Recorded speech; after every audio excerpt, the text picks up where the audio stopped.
And with almost nobody ahead of him, John Lancaster, well, let's hope he keeps the belts tightened the whole way to the finish and back to Parc Ferme. Doesn't pop them too soon, but they've had the warning.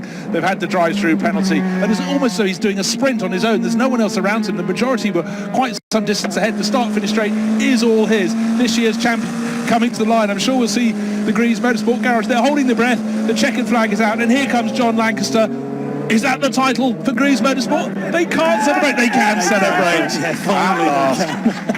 That was the longest lap in motor racing history for Gary Hirsch and for Bjorn Verdheim. You said he stopped breathing 3 minutes ago. I think the end of his nose was going blue, frankly, but he's managed to hold on. The coolest man in the house, John Lancaster. I mean, I'm sure if you'd asked those drivers where would they prefer to be, in the car doing the final lap or watching from the pit garage, no question they prefer to be in the Gibson in full control of the situation. But because of that second place finish, Greaves Motorsport are awarded 18 points. Add that to the 75 they already had. They finish with 93 points. Thierry by TDS Racing get the full 25. That puts them on 91.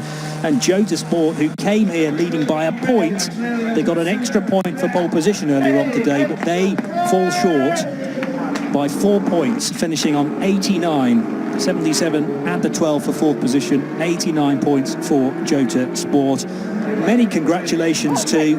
Just a point or two away, but John Lancaster, hands over his face, double fist punch as he comes to a halt. Out of the car, here's the driver who bites his tongue early on, doesn't have to bite it now. The team has had the stop-go penalty, and yet still they managed to achieve, in no small part, to Lancaster's speed in the car, second place on the track, and that was what they required for Greaves Motorsport to take the title. Yeah, they can all joke with Gary Hirsch now to say, you nearly cost us that title, you know. But I think if you're buying the drinks tonight, because he's the one who put the difficulty in. Ludo Baddy goes up, great sportsman, to say, well done, Pierre Thierry, congratulating them. Couldn't have been much closer. So Thierry by TDS take the victory today, but the title to Greaves Motorsport.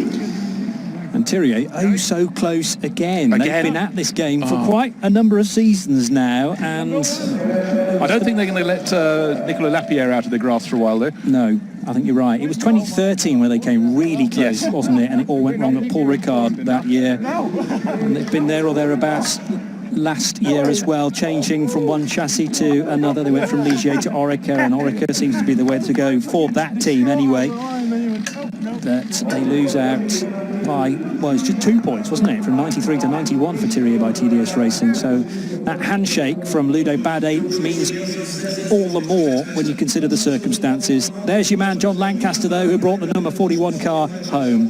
Let's in that final race of the season. But here then is how the top three LMP2 teams finished in the race. John Lancaster wearing the helmet on top of his head, but in the wrong direction, on top of the cap as well. Ever the Joker. So let's welcome to the podium now the winners, and just missing out on the championship from Thierry by TDS Racing, Ludo Badé, Nicolas Lapierre and Pierre Thierry himself. And here's the national anthem for the winning team.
Congratulations then again to Pierre Thierry Ludovic Badet and Nicolas Lapierre for a great performance in the final round of the 2015 European Le Mans Series, the 4 hours of Estoril, just missing out on the championship, but nevertheless getting a victory to end their season. That's 2 wins for the year, together with Imola's success earlier on in May. The 41 Degrees Motorsport squad finishing in second position: Gary Hirsch, Bjorn Verdheim and John Lancaster, and now being awarded trophies. Congratulations to AF Racing with their 21 BR01 with the Nissan engine, Michaela Leishin, Kirill Ladigin and Victor Shetar with a really good opening stint. He was in there for over 2 hours, maybe 2.5 hours. Had a similar situation at Paul Ricard, not with him, but with another driver that just kept going on and on and on, and then eventually it was time to hand over to the co-drivers. But Shaitar's efforts there have put that car on the podium, I'd say. He was certainly super positive in traffic and mastered the changing conditions, which is all you can ask today. 30 cars went out to play, and play they did, but the weather also had a role to play in the race, and it did it several times around just for good measure. And then of course we had various extra pit visits, and it all kept it very spicy indeed. But for the last time in the 2015, but perhaps not the last time tonight, the winning teams spraying the spray. In a bit more rain, actually. It's difficult to tell whether there was rain coming down on the podium, but they won't care. That's to get soaked to the skin with champagne. And the podium given a good dousing for the first time today. There are plenty more presentations and trophies to be awarded, though. So we'll give the photographers down below the chance to record this moment forevermore, and this will be in forthcoming publications of magazines, newspapers and on websites as well. And these drivers will, after this, head to the press conference, but we will welcome onto the podium in a moment or two, I'd imagine, the LMP3 runners, depending on which order we do things in.